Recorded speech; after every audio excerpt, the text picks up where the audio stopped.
Présentation du prototype 3. Donc on veut créer une nouvelle réunion. On clique sur Nouvelle réunion. On peut se loguer. Donc on rentre l'identifiant et le mot de passe. Pour poursuivre, on appuie sur OK. On arrive à la première étape de la création de la réunion. On indique le titre, l'ordre du jour. On peut également choisir le nombre de participants dans une liste déroulante. Ensuite, une fois que ce nombre est choisi, on indique le degré d'importance de la réunion. Donc il peut être normal pour une présence conseillée, important pour une présence importante et urgente pour une présence indispensable.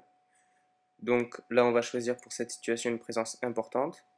Donc on va cliquer sur suivant pour passer à l'étape 2, trouver la date pour la réunion. Donc on choisit une première date. Donc par exemple, on va choisir de 10h à midi pour le vendredi 5. Donc on voit à droite un cadre qui apparaît, c'est le nombre de salles disponibles pour cette date. On peut rejeter ou valider. On va choisir une seconde date. Donc pareil, pour cette seconde date, le cadre des salles disponibles. On va choisir maintenant une troisième date. Donc on voit que pour cette troisième date, aucune salle n'est disponible. Donc dans cette situation, on va rejeter cette salle. On a deux horaires disponibles, donc on va maintenant choisir un troisième. Donc on va choisir le samedi 6. Donc on voit qu'il y a une salle disponible, donc on va cliquer sur suivant pour choisir ces trois horaires. On va maintenant inviter des contacts à participer au choix de la date. Donc par exemple, je commence à cliquer sur Arnaud Nepple, le nom continue à s'afficher, j'appuie sur OK. Un message automatique s'affiche. Je fais pareil pour plusieurs de mes contacts. Je clique ensuite sur suivant. Donc je vois que mes disponibilités ont été envoyées, donc je vais pouvoir les vérifier plus tard. J'appuie sur OK, donc je vais maintenant me reconnecter.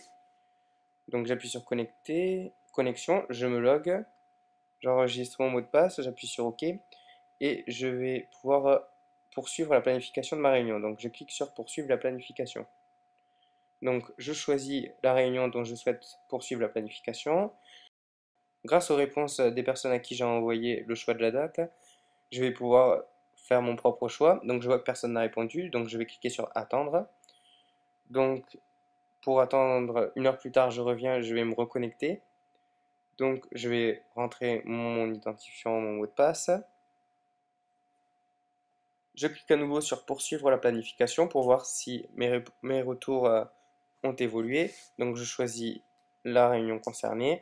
Je vois que j'ai eu des réponses. Il manque une réponse. Je peux relancer ou choisir ma date en fonction des réponses que j'ai déjà. Donc je vais choisir la première date. Je vais cliquer sur suivant.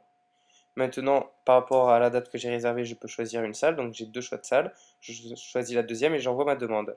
Une fois que je clique sur envoyer ma demande, je vois un retour automatique salle réservée. Donc je vais cliquer sur suivant. Maintenant, je vais inviter des personnes à la réunion. Donc je commence à les saisir. Donc je choisis plusieurs personnes. Je peux leur envoyer un message particulier. Donc si je clique sur message, je vais par exemple pouvoir envoyer un message à Arnaud Nepple.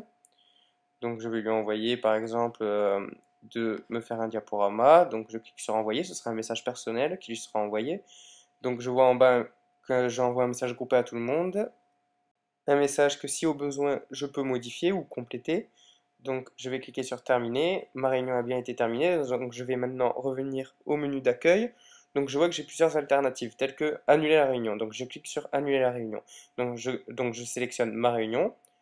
Je peux envoyer un message à tout le monde et envoyer ma notification. Donc là, je vais cliquer sur annuler, je ne veux pas l'annuler. Et je vais maintenant cliquer sur changer salle. Donc je peux changer une salle par rapport à l'horaire que j'avais choisi. J'annule. Je peux également changer la date. Donc je vois que j'ai mes choix de date. Donc je vais annuler, mais j'aurais pu me la modifier. Je vais maintenant changer les caractéristiques de la réunion. Donc je vois que je peux les changer et envoyer les modifications à chaque fois. Donc j'annule et là je vois que je peux également gérer ma liste des invités. Donc je vois que je peux rajouter des invités ou leur envoyer des messages. J'annule, je n'en ai pas besoin. Rappelons-nous, au début de notre présentation, nous avions convié certaines personnes à participer au choix de la date. Ces personnes recevront un mail tel que celui-ci, composé du message privé ainsi que d'un lien vers le logiciel de planification de réunion. Donc si ces personnes cliquent sur ce lien, elles seront automatiquement connectées sur le logiciel de planification. Elles pourront donc cocher leur disponibilité, puis cliquer sur envoyer, ce qui enverra ces disponibilités sur la session du chef de projet.